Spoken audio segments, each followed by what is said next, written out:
সিরাজগঞ্জে ৪০ দিনব্যাপী শিল্প ও বাণিজ্য মেলায় দর্শনার্থীদের উপচে পড়া ভিড়।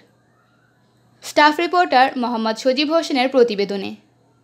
সিরাজগঞ্জ শহরের বাজার স্টেশন মুক্তির সোপানে চেম্বার অফ কমার্স অ্যান্ড ইন্ডাস্ট্রির উদ্যোগে শুরু হয়েছে ৪০ দিনব্যাপী শিল্প ও বাণিজ্য মেলা। মেলায় ঘুরে দেখা গেছে মোট ৫০টি স্টলে মণিপুরি, জামদানি, কসমেটিক্স, কুটির শিল্পসহ দেশি বিদেশি নানা ধরনের পণ্য সামগ্রী প্রদর্শিত হচ্ছে। বিশেষ করে নানা ধরনের কাপড় চোপড়ের দোকান দর্শনার্থীদের দৃষ্টি কেড়েছে। প্রতিটি স্টলে আগত দর্শনার্থীদের উপচে পড়া ভিড় লক্ষ্য করা গেছে।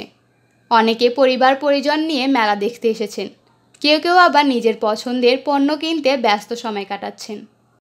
আসার পরে দেখলাম যে মেলায় অনেক মানুষজন, দেখে খুব ভালো লাগতেছে। কিছু কেনাকাটা করতেছি, দেখি কি কেনা যায়। মেলার পরিবেশ ছিল উৎসব মুখর। শিশুসহ সব বয়সী মানুষকে মেলার বিভিন্ন স্টলে ঘুরে ঘুরে দেখছেন ও কেনাকাটা করছেন। পণ্যের বৈচিত্র্য ও মেলার সাজসজ্জা দর্শনার্থীদের আকৃষ্ট করছে প্রতিনিয়ত।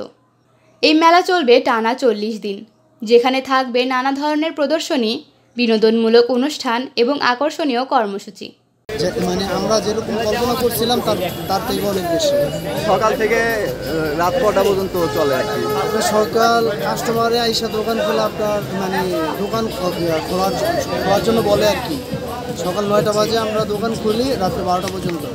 এমনিতে মেলার পারমিশন কিন্তু 10টা পর্যন্ত, কিন্তু কাস্টমার থাকে 12টা পর্যন্ত। কাস্টমারের ভিড় কখন সবচেয়ে বেশি থাকে?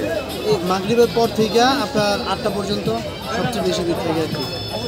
ব্যবসা বাণিজ্যের পাশাপাশি সাধারণ মানুষের বিনোদনের কেন্দ্রবিন্দু হয়ে উঠেছে এই আয়োজন।